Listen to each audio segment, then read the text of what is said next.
एक छोटा सा सवाल का जवाब दे दो। मोहम्मद माली साहब, शैतान जन्नत से काहे निकाला गया और इतना जबरदस्त फेंका गया कि दोबारा जा नहीं सकता? हमारे अब्बा फेंके हुए नहीं थे, हमारे अब्बा आए थे, इसलिए हमारे लिए दरवाजा खुला, हम दोबारा जाएंगे, हम दोबारा जाएंगे। मगर शैतान फेंका हुआ है कि जाएगा नहीं। काहे फेंका है हजरत अल्लामा रियाज साहब? सिर्फ एक सजदा नहीं किया। सब लोग बोलो, कै सजदा? ना ना, इतना आसानी से हम जवाब दे देंगे, जोर से बोलो। एक सजदा नहीं किया तो जन्नत से परमानेंट बाहर। और तुम डेली 96 सजदा नहीं करते हो, फिर भी जन्नत में जाने की तमन्ना। तो एक सजदा न किया तो परमानेंट जन्नत से बाहर, और हम और आप डेली 96 सजदा छोड़े और जन्नत में जाने की तमन्ना। इसलिए सबसे पहले नमाज पढ़ो, सबसे पहले नमाज पढ़ो, नमाज पढ़ो। जिस दिन नमाज पढ़ना शुरू करोगे ना, उस दिन तेरी अजमत का कोई जवाब नहीं होगा। जब कोरोना पिकअप पे था एकदम, और एकदम लॉकडाउन हाई पिकअप पे था, एक मस्जिद में 4 आदमी से, बड़े शहरों में ज्यादा परमिशन नहीं। मैं मगरिब की नमाज पढ़ा और जैसी सुन्नत पढ़ के सलाम फेरा, देखा मेरा मुअज्जिन बगैर मास्क के मस्जिद के गेट की तरफ जा रहा है। और देखा कि एक मारवाड़ी औरत पानी, बोतल में पानी लेके खड़ी है। मैं वो फुकवाएगी, फूकेगा। मैं दौड़ कर गया और बोतल तक मुअज्जिन को पहुंचने से पहले पीछे से कुर्ता पकड़ के खींच लिया। खबरदार, दम मत करेगा, मास्क नहीं पहना है, मास्क नहीं लगाया, दम मत करेगा।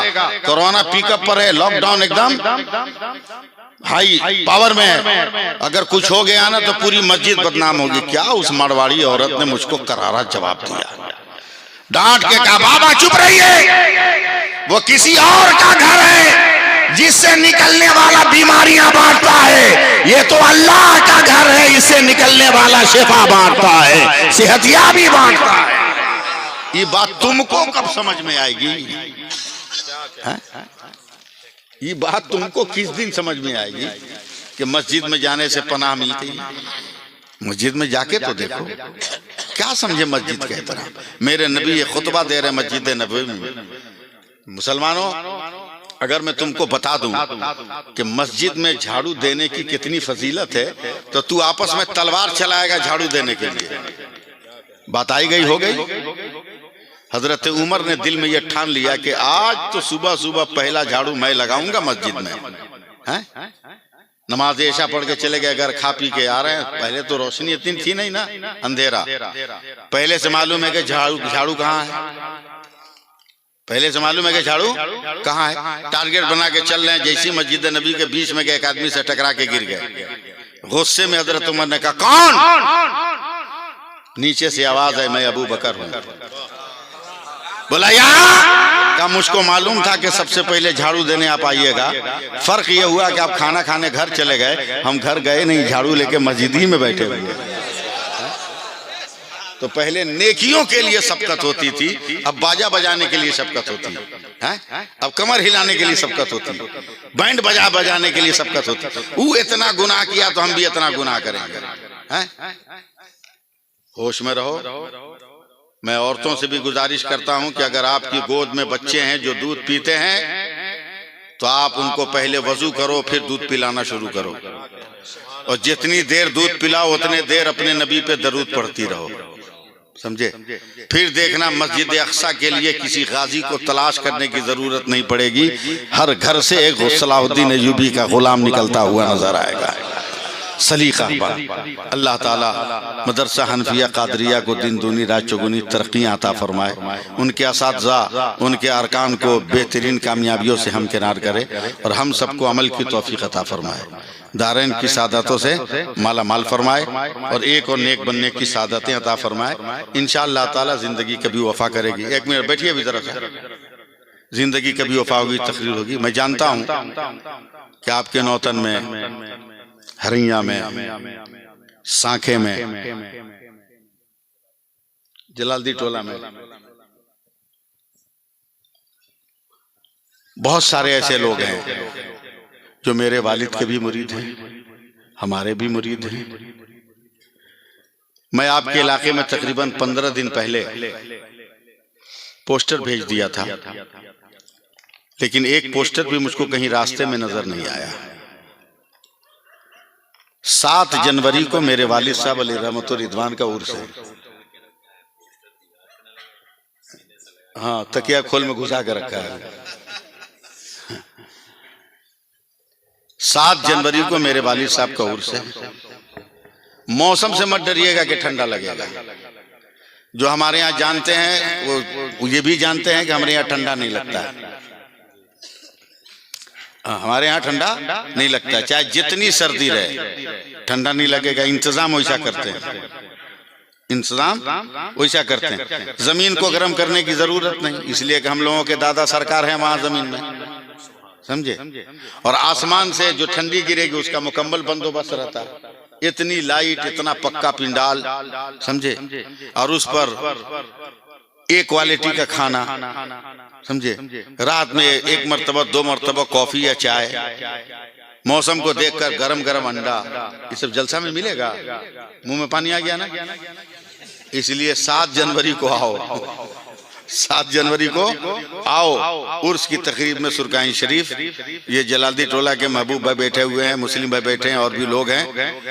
मैं किनका नाम लूं? ये लोग जिम्मेदार हैं। इन लोगों से राब्ता कायम करके आप लोग 7 जनवरी को उर्स में पहुंचिए इंशाअल्लाह तबारक व तआला। इस बार मेरे वालिद साहब को मजार देखिएगा तो दिल बाग बाग हो जाएगा, दिल बाग बाग हो जाएगा। मैं 3 महीने से सारा काम छोड़कर इसी काम पे लगा हुआ हूं कि किस तरह उर्स के पहले पहले मजार की तामीर मुकम्मल हो जाए। और अल्हम्दुलिल्लाह करीब करीब समझ लीजिए 98 साढ़े 98% काम हो गया है। थोड़ा सा कलर का काम बाकी है, वो 1 से 2 दिन के अंदर वो भी कंप्लीट हो जाएगा। बस मैं आपको दावत दे रहा हूं।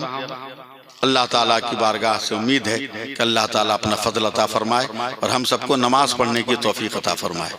देखिए ना कितना धीरे से आमीन बोल रहा है कि जोर से बोलेंगे कहीं पढ़ना ना पड़े। नहीं पढ़ोगे नमाज ना तो हम लोग पढ़ देंगे,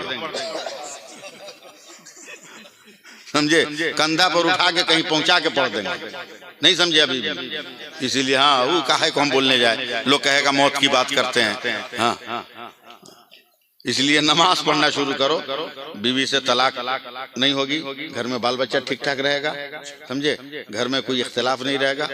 इतनी बात जान लो, मैं भी पीर हूँ, हजरत भी पीर हैं, हजरत भी पीर हैं, न जाने कितने इसमें पीर होंगे, मगर मैं बहुत साफ सुथरा, हम लोग साफ सुथरे पीर साहब हैं, समझे। नजराने पे कम ध्यान देते हैं, नजर आने पर ज्यादा ध्यान देते हैं, समझे। हैं साफ साफ सुन लो कान खोलकर। सबसे बड़ा पीर, सबसे बड़ा पीर तुम्हारा जो है वो हम नहीं, ये नहीं, वो नहीं। सबसे बड़े पीर तुम्हारे लिए तुम्हारे बाप और तुम्हारी माँ है। सबसे बड़े पीर तुम्हारी माँ और तुम्हारे बाप हैं। पीर साहब का हाथ चूमने से पहले माँ का हाथ चूमो, माँ का पाँव चूमो, बाप का हाथ चूमो, बाप का पाँव चूमो। मजार पे चढ़ाओगे 2000 की चादर। पता चला गांव में एक गरीब औरत है जिसको पहनने के लिए कपड़ा नहीं, तो चादर से अफजल है कि कुछ पैसा से कपड़ा खरीद के तुम उस गरीब को कपड़ा दो। 10-10 देश लंगर खिलाओगे मजार पे जाके। लंगर खिलाने से अफजल है कि पहले अपने गांव में देख लो कि कोई घर में कोई भूखा तो नहीं सो गया, पहले उसको खाना खिलाओ, पहले उसको खाना खिलाओ, समझे। पहले उसको खाना खिलाओ। हम लोग वो पीर नहीं है जो कहें कि बस खाली पैर दबाते रहो, हाथ चूमते रहो और चलो हम ताबीज दे देंगे तो ये हो जाएगा, वो हो जाएगा। हम बहुत साफ सुथरे आदमी हैं। बेटा उठा के ब्याह करते हो कि नहीं? अरे जिसका बेटा है ब्याह किया कि नहीं किया? बोलो ना। जब बहू आई तो साथ में कुरान लेके आई कि नहीं आई? आई है ना। ये भी अच्छा है हजरत कि बेटी वाला कुरान देने लगा। ना ना, अब इधर हुआ, बहुत पहले से नहीं, समझे। कम से कम एक मौलवी को बारात जाने का रास्ता क्लियर हो गया। एक मौलवी को बारात जाने का रास्ता क्लियर हो गया। पहले कुरान नहीं मिलता था, इसलिए कोई मौलवी को नहीं पूछता था। अब तो बेटी वालों को टेंशन है, बेटा वालों को, कि बेटी वाला कुरान देगा तो लाएगा कौन, इसलिए एक मौलवी को लेके जाता है, समझे। 4-4 बेटा का ब्याह किया, 4 कुरान घर में है।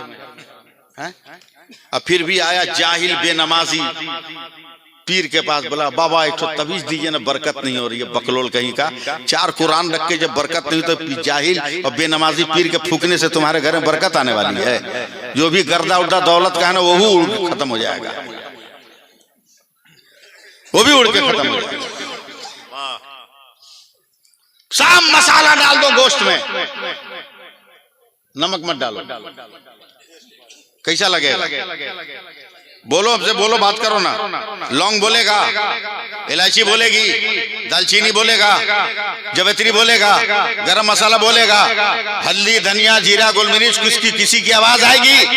मगर 2 चमचा नमक मिला दो तो सब बोलने लगे। प्याज कहे मैं हूं, तेल कहे मैं हूं, धनिया कहे मैं हूं, जीरा कहे मैं हूं। उसी तरह तिलावत भी है तेरे पास, जुमा की नमाज भी तेरे पास है, पीर के मजार का बोसा भी है, पीर के हाथों का बोसा भी है, और तेरे पास ईद बकरीद का सजदा भी है, मगर सब खामोश है, इसलिए कि तेरी जिंदगी में नमाज नहीं है।